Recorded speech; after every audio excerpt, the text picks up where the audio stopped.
5वी ते 8वीच्या मुलांसाठी तुमच्यातले काही पालक पहिल्या मिळाला होते, मी बोललो होतो की आम्हाला फक्त विद्यार्थी केंद्रित शिक्षण करायचं, ज्याच्यामध्ये विद्यार्थ्यांचं हित आहे त्याच गोष्टी या विद्यालयामध्ये केल्या जातात.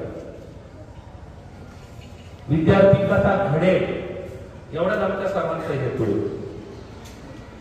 त्या दृष्टीने आम्ही काय काय केलंय त्याचा सगळी माहिती तुम्हाला निकम सर देतील.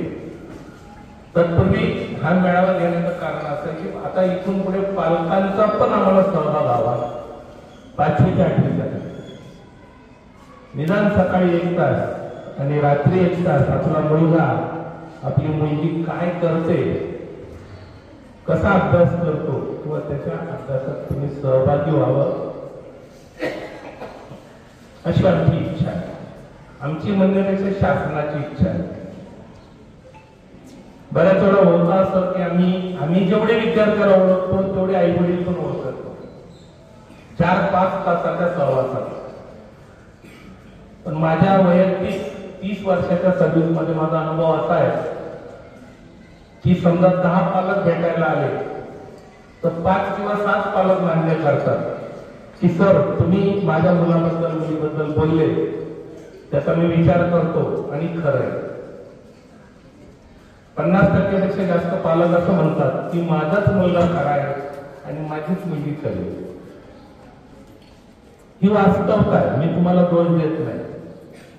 प्रत्येकाला मुलगा आवडतो, आपला मुलगा गुणवान आहे हेच प्रत्येकाला वाटतं. याचा अर्थ तुमचे मुलं वाईट आहे हा पण घेऊ नका. आम्ही जे निरीक्षण करतो, आम्ही जे योजना राबवलेल्या आहेत त्या संदर्भात आपल्याला चर्चा करायची. इथे आम्ही तुमचे दोष काढण्यासाठी आलेलो नाही. तुम्ही आमचे दोष काढले आम्हाला आवडेल, हरकत नाही. पण दोष काढताना असे काढा की जे पटते, जे योग्य. कुणीतरी बोललं, कुणीतरी येऊन सांगितलं, कुणीतरी म्हटलं म्हणजे खरं असं नाही. माझा प्रत्येक शिक्षक, माझी प्रत्येक शिक्षिका मनापासून काम करते. एवढा शब्द मी तुम्हाला 100% देतो, 100%. आणि 100% या शाळेमध्ये परिवर्तन झालेलं आहे. माझे सहकारी खूप चांगले आहेत. आता 5 शिक्षक माझे नाही आहेत, ते प्रमोशनने गेले. त्यांचं सुद्धा काम माझे सगळे शिक्षक शिक्षिका सांभाळतात. तर तुमचा काय सहभाग हवा आहे, कसा सहभाग हवा आहे त्याची माहिती निकम सर देतील, त्यानंतर आमच्या जाधव मॅडम देतील. ती तुम्ही ऐकून घ्या आणि तुमची जी काही मतं असतील ती मांडा, हरकत नाही. रणदिवे सर, कड सर, प्रत्येक व्यक्त करतो की 2000 विद्यार्थी आपल्या विद्यालयात शिक्षण घेतात. किती? 2000. आणि पालकांची उपस्थिती बघता प्रचंड अनास्था दिसून आली. व्हॉट्सअपवर मेसेज पाठवले, विद्यार्थ्यांकडे निरोप दिले, पण पालकांना विद्यार्थ्याची काळजी नाही की पालक जागरूक नाही. काय कारण सांगता येईल ते अद्याप समोर आलं नाही. शाळेच्या प्रगतीचा आढावा या प्रास्ताविकातून मी घेणार आहे. जसं प्रास्ताविक 2 मिनिटात संपवलं असतं, परंतु शाळेत काय उपक्रम चालतात हेही तुम्हाला माहीत असायला हवे. म्हणून मी शाळेचा लेखाजोखा अगदी कमी शब्दामध्ये मांडण्याचा प्रयत्न या ठिकाणी करणार आहे. विद्यालयाचे सन्माननीय मुख्याध्यापक पाटील DB सर आणि सर्व शिक्षक बंधू भगिनी कटिबद्ध आहोत की विद्यालयाच्या प्रगतीचा आलेख हा येत्या काळामध्ये चढता नाही याची हमी सुरुवातीलाच मी देतो. आणि 10वीचा निकाल गतवर्षी 81.84% लागला होता. या वर्षी तो निश्चितच त्याच्यापेक्षा पुढे असला, त्याचा ग्राफ चढता नाही याची खात्री मी त्या ठिकाणी तुम्हाला देतो. मागील वर्षी आपल्या विद्यालयातील विद्यार्थी जाधव सोहम सुगी हा 93.40% गुण मिळून प्रथम आलेला होता. आणि नेमकं या काळामध्ये जी विद्यार्थी वेगवेगळ्या परीक्षांना सामोरं जातात, त्या परीक्षांमध्ये त्यांना चांगलं यश मिळावं यासाठी विद्यालयात अगदी मनापासून काम करणारे सगळे शिक्षक तैनात आहेत. अगदी आम्ही अप्रगत विद्यार्थ्यांचा सुद्धा तास घ्यायला सुरुवात केलेली आहे. आणि मग या अप्रगत विद्यार्थ्यांमधूनच 1-2 विद्यार्थी कदाचित तुमच्या समोर मनोगत सुद्धा व्यक्त करू शकतात की आता आमच्या जाधव मॅडम असतील, सुरेशी मॅडम असतील, कोकाटे मॅडम असतील, यांनी या विद्यार्थ्यांचे सातत्याने तास घेतले. त्यांना अभ्यासामध्ये त्याची प्रगती कमी होती किंवा ते मागे पडत होते, तर त्यांना सक्षम बनवण्यासाठी त्यांनी प्रयत्न केले आणि त्यांना इतर विद्यार्थ्यांबरोबर शैक्षणिक प्रवाहात आणण्याचा प्रयत्न हा विद्यालयाकडून होत आहे. त्यानंतर आमची परीक्षा समिती अगदी अलर्ट आहे. कुठल्या प्रकारच्या परीक्षा असतील त्या परीक्षांना सामोरं जायचं आणि परीक्षा समिती प्रमुख मोगले सर हे काम अगदी निष्ठेने पार पाडत आहेत. नवोदय परीक्षा आपल्या विद्यालयात होत असते आणि दरवर्षी आपल्या विद्यालयातील काही विद्यार्थी या नवोदय परीक्षेत यश संपादन करतात. याही वर्षी 44 विद्यार्थी प्रविष्ट आहेत आणि दररोज या विद्यार्थ्यांची तासिका सकाळी 7 ते 7:35 या कालखंडामध्ये मॉर्निंगला हा तास होतो. आणि हा तास तुंगार सर हा घेत आहे. गणित विषय तुंगार सर शिकवतात, गोपाले सर बुद्धिमत्ता शिकवतात, तर सूर्यवंशी मॅडम मराठी विषय अध्यापन करतात. स्कॉलरशिपचे तास हे 7 ते 7:35 या कालखंडामध्ये सुरू असतात. 30 विद्यार्थी त्यामध्ये प्रविष्ट आहे. गांगोडे आर्यसन हे तास घेतात. विद्यालयामध्ये सुसज्ज असं ग्रंथालय आहे. जवळपास 16,500 पुस्तकं आपल्या विद्यालयामध्ये आहे. आता पालक म्हणून आपण आलेला आहातच, तृतीय पालक म्हणून, तर मग तुम्ही त्या ग्रंथालयाला सुद्धा भेट देऊ शकता. की अगदी समृद्ध असा ग्रंथसाठा आपल्या विद्यालयात उपलब्ध आहे. त्याचा उपयोग विद्यार्थ्यांसाठी होतो. विद्यार्थ्यांना पेटी वाचनालय आहे. दादासिकेला त्यांना पेटी वाचनालया अंतर्गत शेलार ग्रंथालय प्रमुख हे पेटी घेऊन जातात आणि विद्यार्थ्यांना ते पुस्तकं वाचण्यासाठी देतात. विद्यार्थी सुद्धा तिथे जाऊन ग्रंथालयात जाऊन वाचन करण्याचा आनंद घेतात. त्यांच्यासाठी पुस्तकं तिथे ठेवलेली आहेत. आमचे तुंगार सर यांनी विद्यार्थ्यांकडे एक उपक्रम राबवून घेतलेला आहे की ज्या विद्यार्थ्याचा वाढदिवस असेल त्या विद्यार्थ्यांनी चॉकलेटचा वाटला, एखादं पुस्तक विद्यालयाला भेट द्यावं. ते पुस्तक स्वतंत्र त्याचा रेकॉर्ड तुंगार सर सांभाळतात आणि ते पुस्तक सुद्धा आपण विद्यार्थ्यांना वाचायला अवकाशाला देतो. म्हणजे असे अनेक कार्यक्रम विद्यार्थ्यांच्या सर्वांगीण विकासासाठी अध्यापनाबरोबर उपक्रम वेगवेगळे उपक्रम राबवण्याचं काम देखील विद्यालय करत असतो. मग निबंध स्पर्धा असतील, चित्रकला स्पर्धा असतील, क्रीडा स्पर्धा असतील, वक्तृत्व स्पर्धा असतील किंवा रांगोळी स्पर्धा असेल, पर्यावरणपूरक राखी बनवणे असेल किंवा पर्यावरणपूरक शाडू मातीचे गणपती बनवणे असेल, याची कार्यशाळा. क्रीडा क्षेत्रामध्ये कबड्डी, खो खो, रस्सीखेच, धावणे, बुद्धिबळ, कॅरम अशा वेगवेगळ्या खेळामध्ये विद्यार्थी प्रावीण्य मिळवत आहेत. आणि ते क्रीडा शिक्षकही तेवढेच तत्पर आहे. काटके सर, त्यानंतर खैरनार मॅडम, कानोडे मॅडम या विद्यार्थ्यांचे खेळामध्ये विकास कसा होईल यासाठी कटिबद्ध आहे. ते प्रयत्न करतात. त्यांचं काटके सरांचं कार्यकौशल्य बघूनच त्यांना राष्ट्रीय दर्पण गौरव पुरस्काराने सुद्धा यंदाच्या वर्षी सन्मानित केलं. नाशिक येथे त्यांचा सन्मान झाला. 2 शब्द बोलते हे शांतपणे ऐकून ही माझी विनंती. अप्रगत तासाचे मी 2-3 शब्द बोलते जी शांतपणे ऐकून घ्यावी ही माझी विनंती. कसं शिकवलंय ते मी बोलायचं.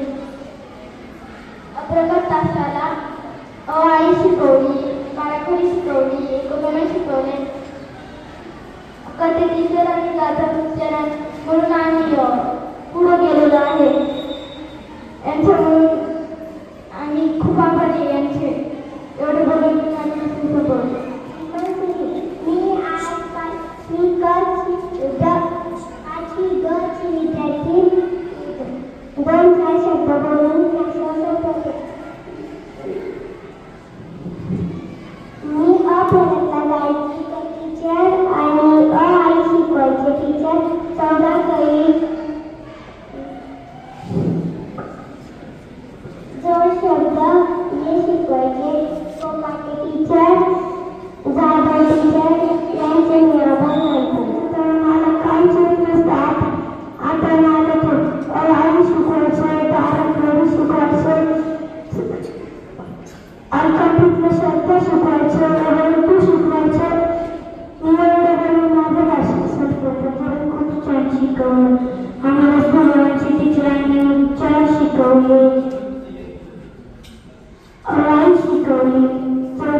नाही. आणि आपल्या सर्वांचा आवडीचा शब्द की जो आपण सहज वापरतो तो की वापरायला नको, की तू ढ आहे. हे बोलून आपण त्यांच्यातला आत्मविश्वास कमी करत असतो.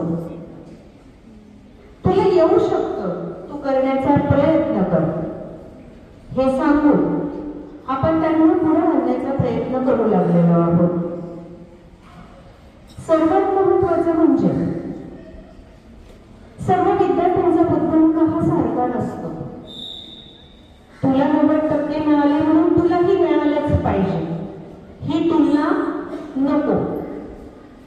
शिक्षणात गुणवत्ता हो ठीक आहे, स्पर्धेचं युग आहे, त्याबरोबर मूल्य संस्काराची जोडही तू तुझ्यात येऊ दे. मी मागेही एकदा सांगितलेलं आहे, 90% मिळाले त्याप्रमाणे त्याचे विचार हे सुद्धा 90%प्रमाणेच असावे. नंतर आपल्याला पश्चातापाची वेळ नको. आपलं मन घडवता ते कुठेतरी बिघडत चाललं आहे का याची माहिती निकम सरांनी दिलेल्या प्रास्ताविकातून तुम्हाला मिळालेली आहे. त्यावर मी चर्चा करणार नाही.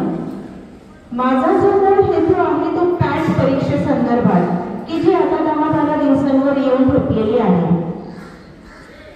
पॅट परीक्षा प्रगतीसाठी पुढे जाणारा मार्ग, कृतीयुक्त अभ्यासातून पुढे नेणारा मार्ग, प्रोग्रेसिव्ह अचिव्हमेंट टेस्ट ही शासनामार्फत या प्रश्नपत्रिका येत असतात. बऱ्यापैकी पालकांना त्याबाबत माहिती मिळालेली आहे. का मिळालेली आहे? कारण जी प्रसार माध्यम आहे वर्तमानपत्र, या वर्तमानपत्रात सुद्धा पॅट परीक्षेचं वेळापत्रकाचं नियोजन असतं. पॅट परीक्षा कशी घेतली जाणार आहे या संदर्भात मार्गदर्शन असतं. मुलं कुठेतरी थांबतात, येणारा अभ्यासही मुलगा विसरून जातं. बघा एखाद्या दिवशी मुलगा घरी येतं, ते आपल्याला सांगतं पप्पा मला आज 14चा पाढा यायला लागला. आपण त्याचे शब्दासकी देत नाही, त्याला कौतुक करत नाही. आपण म्हणतो तुला 14चा येतो, तो आमच्याचा मुलगा बघ त्याला 20 पर्यंत पाढे पाठ आहे. बरं काय होतं, त्याला जो आनंद तुम्हाला सांगायचा आहे तो विसरून जातो आणि कुठेतरी त्याच्या मनामध्ये विरगंड निर्माण होतो की मी खूप माग आहे. तर आपण पालक म्हणून असं न करता त्याला 14चा येतो ना, त्याला शब्दासकी द्या. अरे वा आज खूप चांगलं काम केलं तू, 14चा पाढा तुझा पाठ झाला असं म्हणून ज्यावेळेस आपण त्याला शब्दासकीची थांबतो त्यावेळेस ते मुलं दुसऱ्या दिवशी येऊन 15चा पाढा पाठ करून पुन्हा शब्दासकी मिळवण्यासाठी या शब्दासकीच्या धातूवर हे जग चालत आहे. आणि म्हणून आपण आपली तुलना करायची नाही. जर विद्यार्थ्यांनी अशी तुलना केली तर आपण जशी त्यांची तुलना करतो तशी त्यांनी आपली तुलना केली तर ते आपल्याला म्हटले पप्पा बघा शेजारच्याने जीवन करून होतो हे तुमच्या वयाचे आहे. आपण जसं त्याला सांगतो तुझ्या वर्गातला मुलगा आहे त्याला इतकं येतं तुला काय येत नाही. मग त्याने जर म्हटलं तुमच्या वयाचा तो आहे, शेजारचा जो काका आहे मामा आहे त्याने BMW घेतली, चांगली एखादी कार घेतली, बाईक घेतली, आपल्याकडे का नाही, आपण काय उत्तर देणार आहोत. तर एक विद्यार्थी म्हणून आपणही विचार केला पाहिजे. आपल्या विद्यार्थ्यात असलेल्या क्षमतांना आपण त्याला एक जोश दिला पाहिजे, त्याच्यात आत्मविश्वास निर्माण केला पाहिजे. मी शिक्षक जरी असलो तरी सुद्धा माझी मुलगी मी ज्युनियर केजी सिनियर केजी काय असतं कशातच टाकली नाही, घरी खेळून दिली.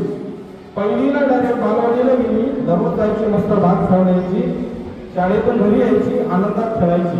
पहिलीला गेली, मस्तपैकी मराठी मीडियमला टाकली मराठी शाळेत. इथून चौसाळा गाव आहे, त्या गावामध्ये मराठी मीडियमच्या मराठी शाळेत तिथं टाकली. 4थीपर्यंत तिथं शिकवली. 5वी सुद्धा मराठी ठेवली असती पण थोडीशी परिस्थिती चांगली झाली, वरील घर घेतलं. मग आता दररोज काय तिला गाडीवर घेऊन जाऊन मोटरसायकलवर ओढली होईल म्हणून मी तिला इथं सांगायचं तात्पर्य असं की जरी मराठी शाळेत शिकली असली तरी सुद्धा ती कुठेही कमी नाही असं मला वाटतं. आणि तो आत्मविश्वास मला आणि असं नाही समजा तिच्या वर्गातल्या 10-5 मुली तिच्याकडे असतीलही का तुलना करायची. आपण तिच्या जे आहे ना त्याला आपण विद्यार्थी असा चिंतारी असतो की आपण त्याला जर सांगितलं ना कोणालाही आपण एक शब्दासकीची थाप दिली तर निश्चितच दुसऱ्या दिवशी त्यात प्रोग्रेस होत असतं. आणि आज मला अभिमान वाटतो की माझी मुलगी जर मी आता शेजारी बाजारी बघतो बरेच मुलं इंग्लिश मिडियममधून येतात, संध्याकाळी खेळायला आले तर कोणादेखील तुलना करू नका, पण आपल्या मनाशी थोडीशी तुलना माणसाला वाटतं की आपण कुठेतरी कमी आहोत का. आपण खरंच जिथे 40-50 हजार रुपये फी भरून आपण टाकू शकतो तरी सुद्धा आपण टाकत नाही, म्हणजे खरंच आपण चिकटपणा आहे का. तर ते खेळणारे मुलं संध्याकाळी थोडंसं आपण जर त्यांच्या चाचपणी करून पाहिली तर मला अभिमान वाटतो की चांगल्या 50,000 रुपये फी भरून ज्या शाळेत मुली जातात मुलं जातात त्यांच्यापेक्षा निश्चितच ती चांगली आहे, नव्हे थोडाच थोडा. आणि म्हणून एक पालक म्हणून आपण सगळ्यांनी मनातला पहिल्यांदा हा निर्णय घेऊन केला पाहिजे. शाळा कशी आहे हे महत्वाचं नाही, शाळेत शिकणारी आपली मुलं कशी आहेत आणि ती मुलं घडवण्यासाठी आपल्याला काय करता येईल हे आपण पाहिलं पाहिजे. या ठिकाणी बरेच शिक्षक आहेत, या ठिकाणी असलेले शिक्षक आहेत, तुम्ही पालकांकडूनही बरेच चांगले उद्योग आहात.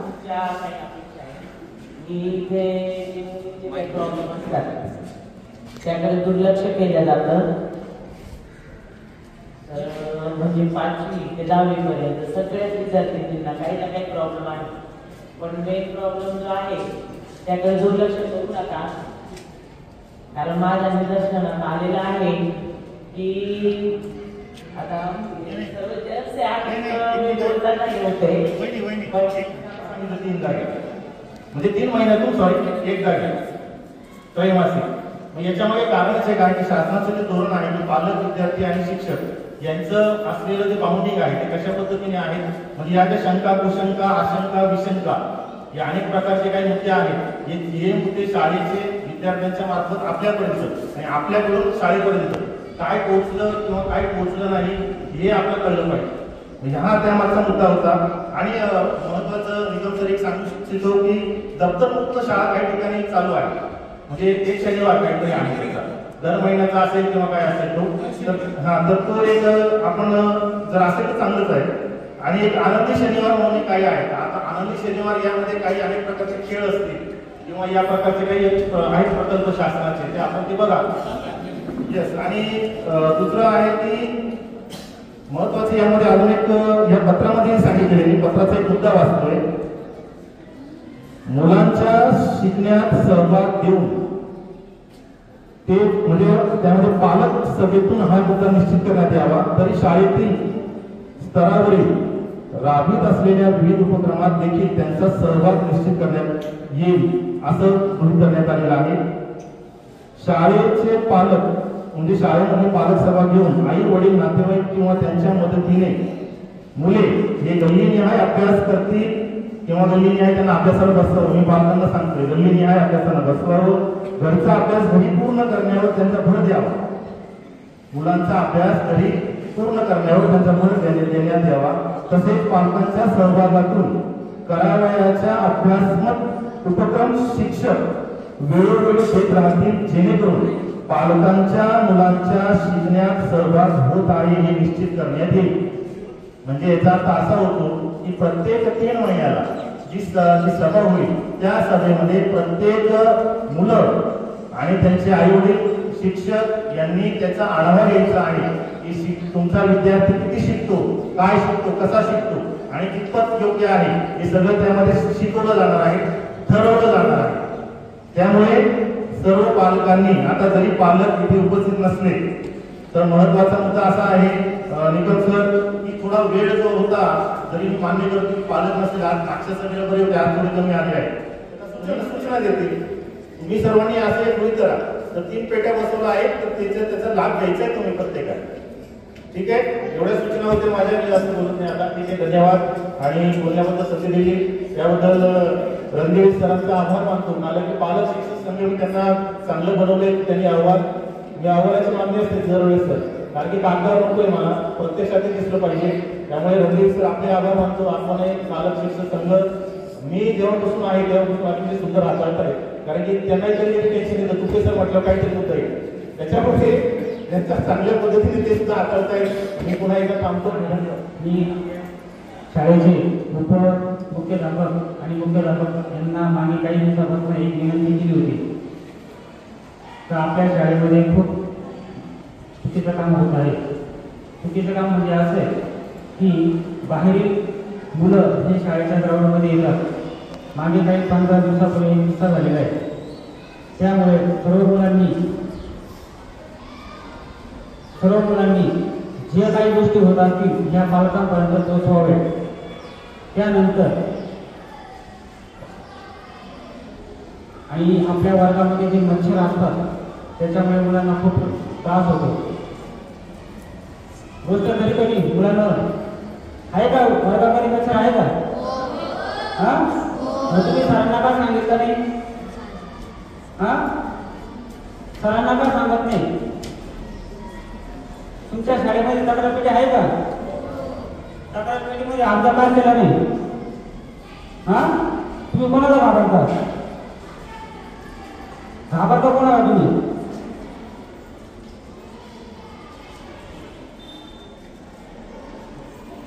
काय करायचं याच्यावर सांगा बरं. आहे का मच्छर शाळेमध्ये?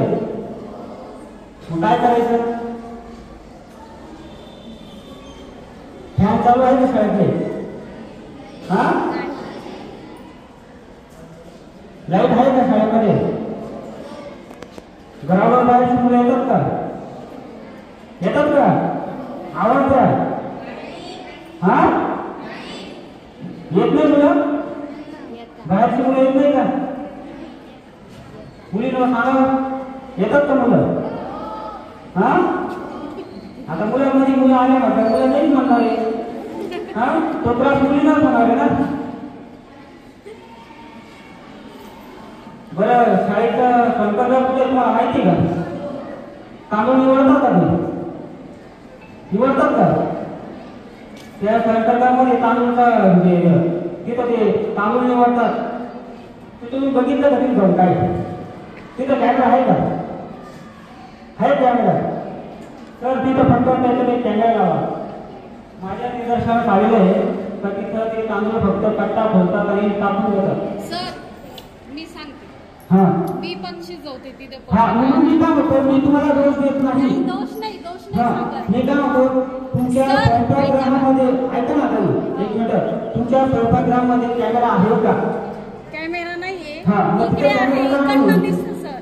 हा इकडनं दिसतं पण आहे ना चाळायला आहे ना हे बघा आम्ही दोघी या आणि मी. मी काय म्हणतो शाळेला माझं एकच म्हणणं आहे का तुमच्या स्वयंपाकगृहामध्ये एक कॅमेरा पाहिजे. तुम्ही काम करताय का नाही करताय हे सरांना दिसेल. गोष्ट खरी होती ग्राउंडवर कॅमेरा लावलेला आहे बरोबर.